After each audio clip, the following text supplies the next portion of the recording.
Hey y'all, it's Stephen Van Kampen-Lewis and Grayson Van Kampen-Lewis, and we're here at the greenhouse checking out some of the Cattleyas. It is that time of year in spring when a lot of the Cattleyas are either blooming or putting out buds. So I want to talk a little bit about the Cattleya loddigesii that is blooming right now. It's over there. And maybe Grayson can talk about how it smells, and then I'll show some amethystoglossa buds that are coming out. I'm really excited to see one of them I've never seen before, and one is a favorite of mine I absolutely love. So I'm excited to see those blooming in probably next month. And then I'll go home and show, I've got a spike of Cattleya Walkeriana. It's labeled as Walkeriana, but it's actually a clone of Pendentive, so it's got a hybrid with loddigesii in the background, and it's about to bloom, or excuse me, it's putting out a spike. So I'll talk quickly about that, and I'll probably talk a little bit about some of the Walkerianas that people think are Walkerianas but are actually hybrids or coming from the Pendentive line. Anyway, let's get the camera turned around and talk about some Cattleyas. All right, so this is a Cattleya loddigesii. This is a diploid, so it's not going to be as large large of a flower or large of a plant as some of the other ones that I've had in the past. I actually sold one that had plants and flowers that are twice as large, but I still have this one. It's still a cute little thing. Very nice. This is its second bloom, I think. It looks like there's a little bit of wonkiness here in the lip there, or the side lobes, I should say. But Grayson, what do you think of the smell?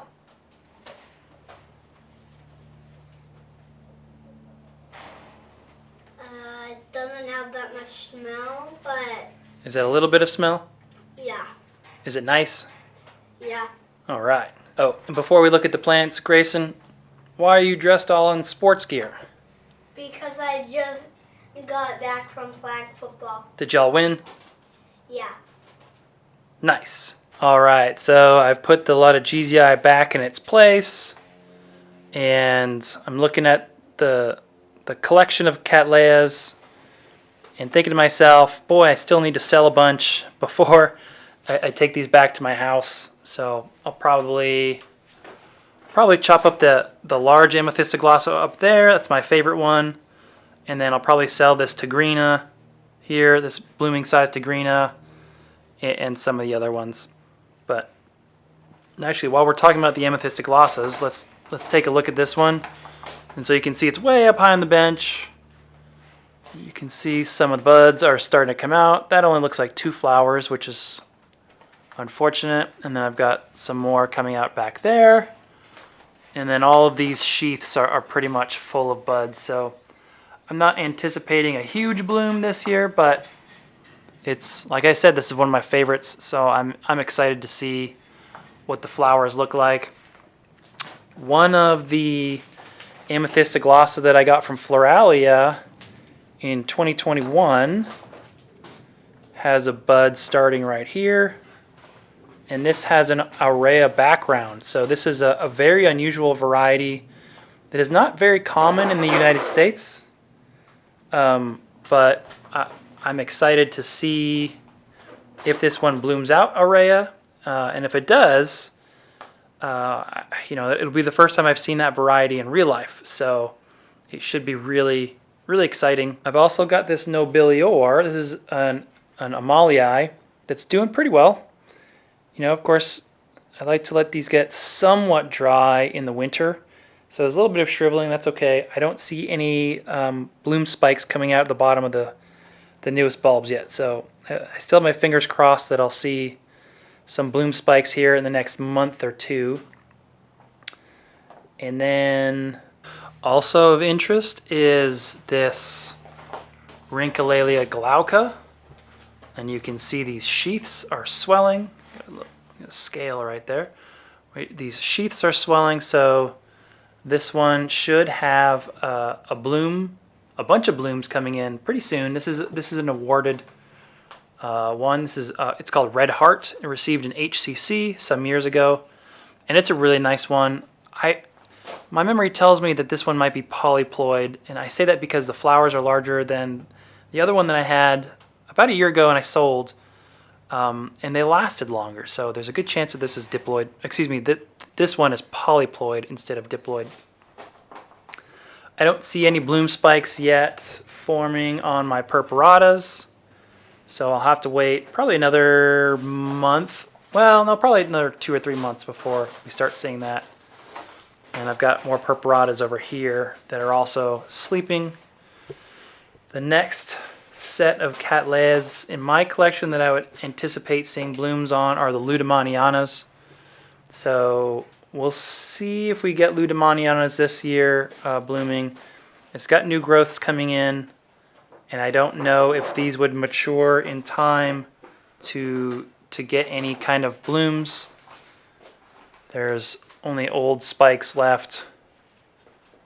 And then I do have another Loddigesii somewhere buried in here. I'll have to dig it up. And then for those of you who have Mossii in your collection, unfortunately I don't have any of those right now, but Mossii should start putting out bloom spikes pretty soon as well. So the next thing that we want to talk about is I'll show you the Cattleyas in the tent, and I'll show you the bloom spike that's just starting on my Pendentive, and I'll talk about some of its offspring that are often passed off as Walkeriana, but are most certainly not. Anyway, Grayson, can you say bye? Bye. All right, I mentioned in Gene's greenhouse that I was going to get back to the tent and talk about this quote-unquote Walkeriana, which is probably an angel walker, but it's got the clonal name. I'm sorry, I thought this was Pendentive, but this is Kenny. So I do want to talk about Pendentive, but Kenny is it received an FCC first class certificate, which of course is the highest possible award for a quality award for a flower from the American Orchid Society. Back then it was thought that this was Walkeriana, but we now know that it's been extensively,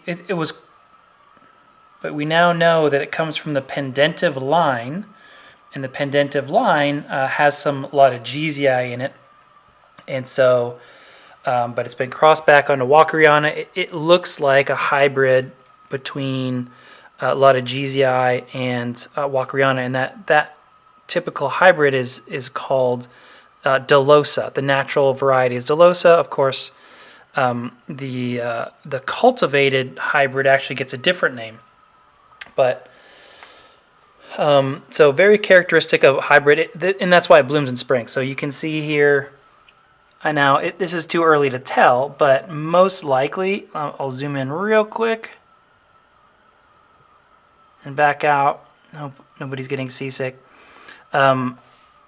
This is probably a bloom spike. So when you have Cattleya walkeriana blooming in the spring, it's probably got that Pendentive line in it. It's probably got loddigesii in the background. So one of the breeders way back in the 1980s over in Hawaii was cloning Pendentive for J and S orchids. And those clones had mutations, and the mutations of Pendentive actually came out to be 4Ns, and they were so superior to the original Pendentive and so different that despite them being clones, they all got new names. So in Hawaii, Cattleya walkeriana OC is part of that Pendentive mutation. If you're in Australia and you've seen Southern Cross, that is part of that Pendentive mutation. The Chairman, which is used by Sunset Valley Orchids extensively in their breeding, was one of the 4N clones that came out of the Pendentive mutation list, I guess you could say. And there were others. Estrella dacalina is from that line. It's a very famous one. And several of the more common plants that were used in breeding nowadays, or less so nowadays, come from that line. So they are confirmed to have loddigesii in the background. And that's true for Kenny, which I believe, off the top of my head, I can't recall what Kenny's heritage is. I think it's Pendentive crossed with something else, I don't think it was a selfing of Pendentive, but it is characteristically loddigesii in both the way that it looks and its bloom time. So you saw loddigesii blooming in the greenhouse. True Walkeriana grown in sunlight typically blooms in fall and winter. So if you have a Walkeriana that's blooming now in full bloom and maybe fading, that's probably that might not be crossed with loddigesii. But if it consistently blooms in the springtime, which is when loddigesii blooms, then it's probably got loddigesii in the background. Now, if you grow under lights, and I've mentioned this before, but if you grow under lights, even the true Walkerianas can kind of bloom whenever they want. It's growing strictly under lights somehow makes the blooming season of certain species less seasonal, and they can kind of just bloom whenever they want.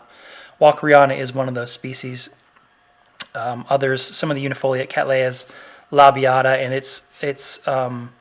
its ilk maxima that you can see here will bloom just about any time of the year under lights as well.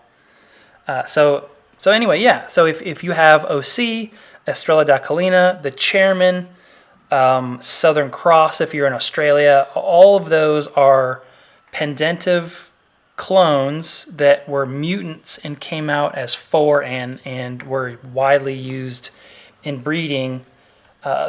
Before it was really known that loddigesii was in the background. It's not quite as prominent nowadays, but those clones you still see in quite a few breeding programs. Anyway, I'll keep you updated on this one and keep you up to date on its progress. So despite it being a hybrid, it is a beautiful flower with a great scent, and I'm excited to see it. Oh, I guess I should say that I forgot. I've been smelling this the whole time that I've been talking to you, but this is Grace Dunn. Just such a cool, beautiful flower, intensely fragrant. And I've got 2 spikes on it. This one that's open now, and then this other spike back here that might actually have more flowers. I'm excited to see that one. And it's great. I mean, having a huge single flush of flowers is always fun and looks great, but having 2 separate flushes at different times is also nice because you get to enjoy flowers and their scents at different times of the year. I took a look and I was trying to see if there's any of my other catasetums besides that Nomus over there that has babies coming out, or I should say new growths, but none. I guess the Nomus is the lone one that's decided to be an overachiever and start growing a little earlier than everyone else. Anyway, I'll keep you up to date on the Amethysta glossa in the greenhouse and the purpuratas in a couple months, and Nobilior, hopefully that happens, and anything else that blooms, and this pretend Walkeriana. I will see y'all later. Bye.